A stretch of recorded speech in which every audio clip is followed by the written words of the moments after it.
In this video, I want to talk to you about a new type of business, $1 million one-person businesses. These entrepreneurs have no employees, no investors, and they get all the upside of the company. Let's look at 3 examples of $1 million one-person companies to inspire you to start your own. First up is Ammonia Sport. In one sentence, Justin Rappaport is doing $90,000 a month in revenue selling smelling salts, and he's only 25 years old. Justin went to college as a finance major, but because he wanted to become an investment banker, he soon found out it wasn't for him.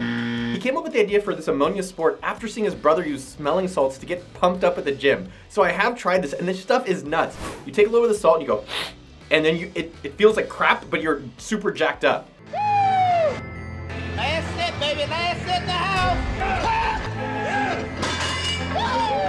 Oh, it's nuts. It smells like rotten egg, but it gets you jacked up. Let's check out the product on Amazon. So Ammonia Sport selling salts, ammonia inhalant, salt sticks, rush inhalant, focus up, powerlifting gear, focus. Man, a lot of keywords in this guy. Nose lifting.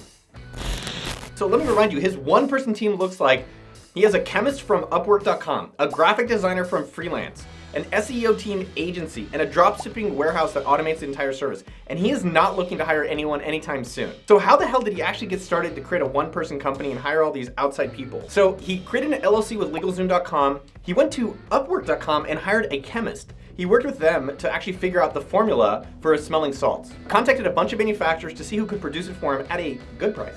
Created a website and made an Amazon seller account that you guys can see on the screen earlier. He studied how to actually sell on Amazon, advertising, reports, search terms, programs, etc. And once he figured that out, he was actually able to drive sales through Amazon, and Ammonia Sport blew up from 5 sales to 20 to 50 to 300. Today it's thousands of orders every single week. It's not even available right now. One thing is that there's so much information on YouTube and the web to actually get these kind of businesses going. There isn't a course you need. It's just doing the work yourself today. So after figuring out for himself the listing on the US, he actually expanded it to UK, Canada, Germany, Spain, and Italy, France. This is a great idea for any business out there, either translate in these countries or start advertising and expand to other businesses. He actually started marketing from his own website off Amazon, controlling the relationship with his customers. Fun fact, by the way, he created an ad with the ex-porn star Mia Khalifa. Would you need a smelling salt before porn? Is it for after porn? What are my takeaways, and what can the underdogs learn if they want to start $1 million one-person business?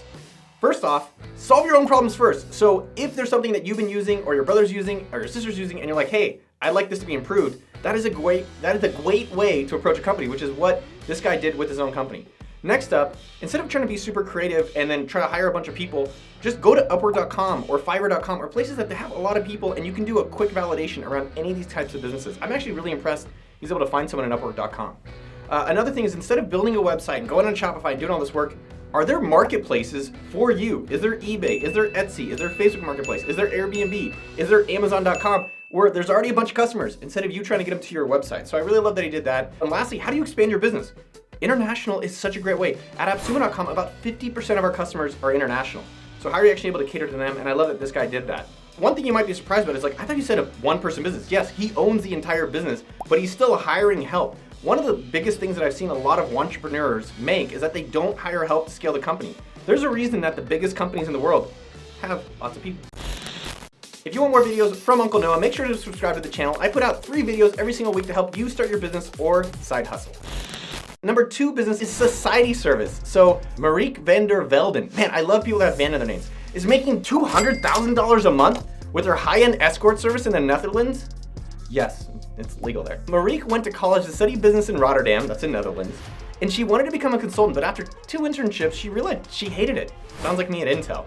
During her study, she made a friend who worked as a glamour model for magazines like Playboy, who was often approached with requests to spend time with guys in exchange for money.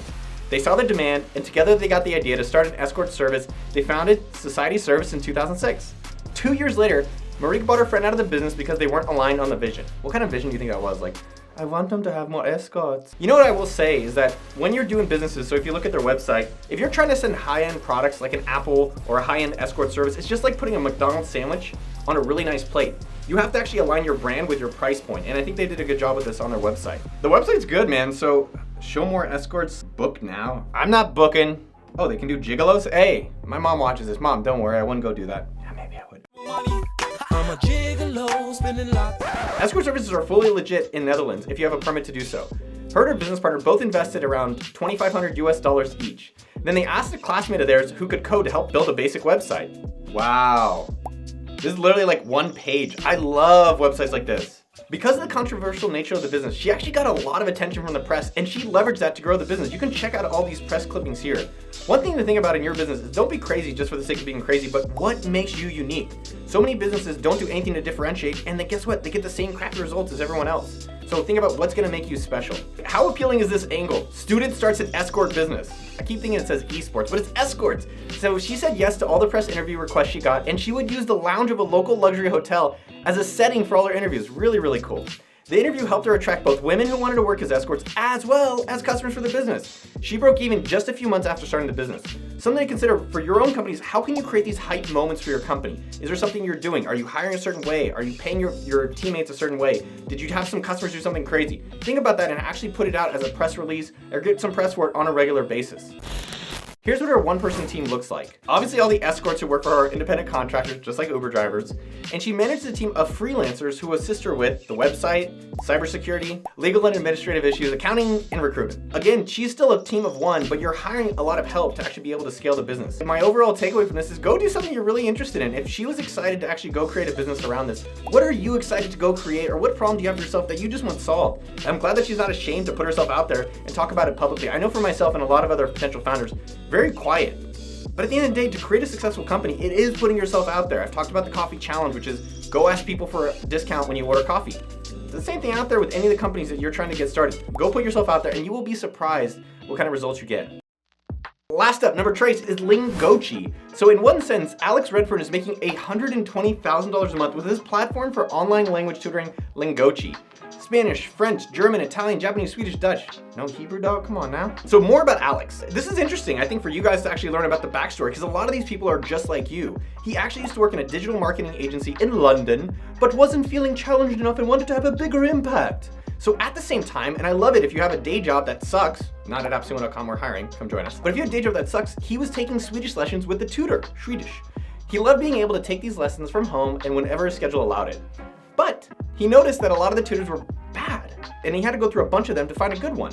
So that is when he got the idea to create his own platform with better vetting of the tutors. I've actually used italki.com, I use oldpan.com right now, and there are a lot of different sites, so I love that he's actually having a higher bar for bringing tutors on. So one thing that I would encourage if you're thinking about how do I start a business like this is pick a specific language that you could just be like, hey, we only do French and we are gonna be the best in French. The other thing you might want to consider if you're like, hey, I can start a language business is, what is it unique for yourself? Is it cohort based, meaning that you have actual classes for a certain amount of time? Is it gonna be like, hey, we have a certain learning method? Is it a certain pricing method? So what is your unique thing, why people would wanna choose you? So those are some things for you to consider if you're thinking about building a language site just like this. Let's actually check out his website. It looks, I personally don't like these like cheesy ass photos. I do like that it's like, hey, choose something right away to go learn. So what his one-person team looks like? This is so interesting to hear about. All of his tutors on his platform are independent contractors. He has a virtual assistant from Germany who deals with most of the support emails, and he has a small accounting firm to take care of his books. At appsumo.com, we use a firm called BKD who actually does all of our taxes. We don't have people in-house that do that. So something to consider is, what do you actually have to get married to, and what can you actually contract out? So at appsumo.com, we actually start a lot of the people we hire as contractors. It's a great way to see if they like AppSumo, and it's a way we can actually see their performance. So for Alex, how he got started, he started very niche, which I really like. He started with the site specifically for Swedish lessons. Yes, Swedish was the least competitive keyword on Google. He recruited his Swedish teacher, the one he was happy with, as well as a couple other good ones he found on other platforms. He couldn't code, so I like this. So he built his site using a WordPress theme and a third-party booking software. You can use a Google spreadsheet to coordinate tutors and students, or even just via email. Hey, what teacher do you want to learn from? All right, let me go vet teachers and send you one. And you help them do the scheduling. Could be with Calendly or tidycal.com. He customized the booking system to use Zapier.com, integrate it with an email software, maybe it's SendFox.com or ConvertKit or MailChimp, and automated SMS software. The end result is his site almost matched competitors' site who invested tens of thousands of dollars into their tech, and he was able to do it pretty much on the cheap. And the biggest thing here is that when you're getting these businesses started, don't spend a lot of money building tech. Spend no money and no time seeing if you can get customers. That's the most important thing. Then he started running search advertising on Google to a not competitive term. I love it. His big advantage is that he used to work with Google search advertising campaigns in his previous job. Something to consider for yourself. What do you do in your day job that you can create a business out of? The Swedish site was profitable right away, so he duplicated the same site for Spanish tutoring. Something to consider is how big are the different markets in these categories? When I worked at Facebook, we were at all the colleges, and it was like, hey, if we opened it up to the professional network, like people that worked at Microsoft, wow, that's even a lot more people. So keep thinking about how do you expand the pie. Find the formula and repeat it. Do Spanish, Swedish, Hebrew, not the big of a market, but other countries and other languages. He quit his job, congratulations, in January 2017, less than a year after started, and launched Lingochi to fit multiple languages under one brand. Today he offers 7 languages.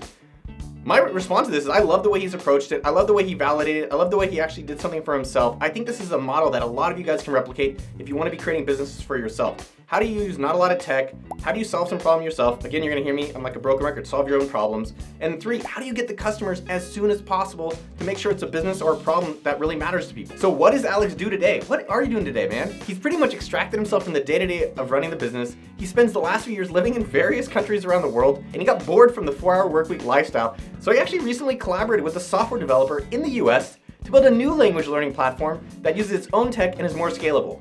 I talked about some of the takeaways from this business, and it's a really great story.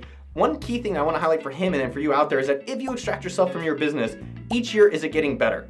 And the reality is if you stop watering your plants, they die. And so you need to make sure you have the right systems or people in place, either full-time or part-time, and that you can walk away. And if you walk away, the business can keep growing. If not, you probably don't have $1 million business for long. One other thing you don't want to spend a lot of time on, but I want you to kind of consider a little bit is, as you're starting some of your companies, how big is this market? How many people actually want to learn Swedish and Spanish and French?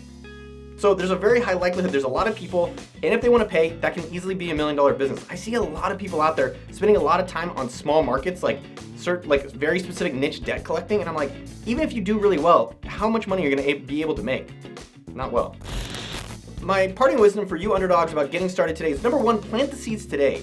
Number 2 is that having a one-person company doesn't mean you don't have help. It just means you say, hey, why don't I go to the places like Upwork, Fiverr, all these different sites that have really talented people, and I just contract it out, versus I have to make the excuse, I don't have a co-founder. I know you've heard that one. I don't have this. There's a lot of people that you can have it. Will it look pretty? No, but it'll get the job done, and then you could be responsible for your own success. If you like this video and you're ready to take action and start your own business, then you've got to go watch my $1 Million Weekend video right up here. I'll walk you through no BS steps to get your business off the ground in just 48 hours. And make sure to subscribe to the channel if you're not subscribed to get more videos from Uncle Noah to help you on your business journey.